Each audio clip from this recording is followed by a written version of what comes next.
ഹോ, എന്റെ ദൈവമേ, ഈ വീട് വൃത്തിയാക്കി എന്റെ നടു ഒടിഞ്ഞു. വീട്ടിലൊരു സഹായത്തിന് ഒരു ജോലിക്കാരനെ വെക്കാൻ പറഞ്ഞ ഇവിടത്തെ ഒരു അമ്മായിമ്മ ഉണ്ടല്ലോ, അത് കേൾക്കില്ല.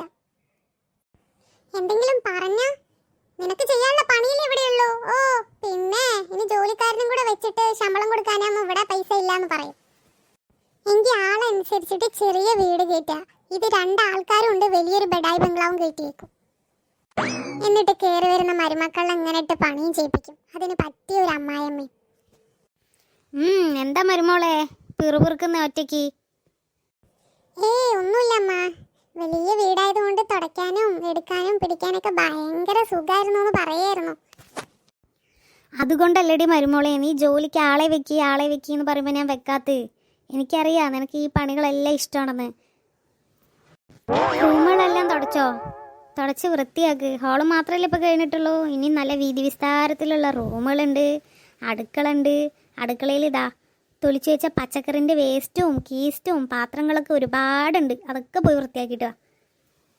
നീ എന്താ ഇങ്ങനെ അന്തം വിട്ട് നോക്കുന്നേ? ഒന്നുമില്ല അമ്മ. ശരി എന്നാ ഞാൻ പോട്ടെ. എന്നോട് അവളുടെ കളി അല്ല പിന്നെ. എന്റെ ദൈവമേ, ഇനി പാത്രങ്ങളെല്ലാം വൃത്തിയാക്കി അടുക്കള വൃത്തിയാക്കി വന്ന് ഭക്ഷണം കഴിച്ച് ഞാൻ എപ്പോൾ കിടന്നുറങ്ങാനാ? ആ അമ്മയ്ക്കും കൂടെ വന്നൊന്ന് സഹായിച്ചാൽ മതി. ചെയ്യില്ലല്ലോ, മരുമോള് ചെയ്യട്ടല്ല. മരുമോളെന്താ വേലക്കാരിയാണല്ലോ. മരുമോള് ചെയ്താലേ വൃത്തിയാവുള്ളൂ. മരുമോൾ ഉണ്ടാക്കിയാലേ ടേസ്റ്റ് ഉണ്ടാവുള്ളൂ. എന്നിട്ട് ചെയ്താലോ അതിനും കുറ്റം.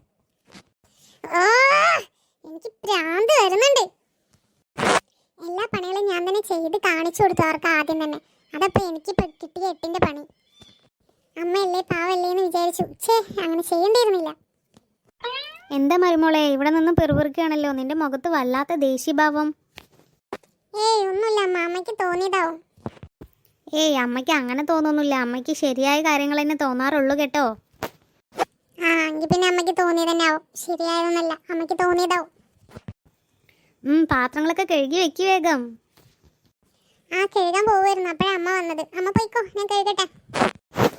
പിന്നെ ഈ നിലത്ത് മുഴുവൻ പച്ചക്കറിൻ്റെ വേസ്റ്റുകൾ കിടക്കണ കണ്ടില്ല? അടിച്ചു വാരി വൃത്തിയാക്കിയിട്ട് തുടയ്ക്കണം കേട്ടോ. ശരി അമ്മ. എന്ത്? ഒന്നുമില്ല അമ്മ. എങ്കിൽ ശരി, ഞാൻ പോയി കിടക്കട്ടെ കുറച്ചു നേരം. പണികളൊക്കെ ചെയ്തിട്ട് വേഗം പോയി കുളിക്കേ.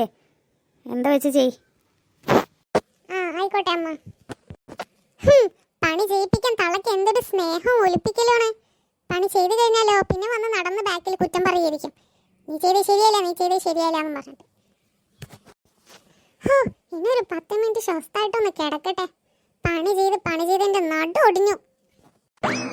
എത്ര പണി ചെയ്താലും ഇവിടെ ആർക്കും തന്നെ ഒരു വിലയില്ലല്ലോ. അതെങ്ങനെയാ? ഒരു അമ്മായിമ്മ ഉണ്ടല്ലോ. ഭരിക്കാനറിയും, വെച്ചുണ്ടാക്കുന്ന മൂക്കുമുട്ട തിന്നാനും അറിയാം. സ്നേഹിക്കാൻ അറിയില്ലല്ലോ ആ തള്ളക്ക്. എന്തായാലും ഞാനൊന്ന് നടു നിവർത്തട്ടെ എൻ്റെ ഈശ്വരാ.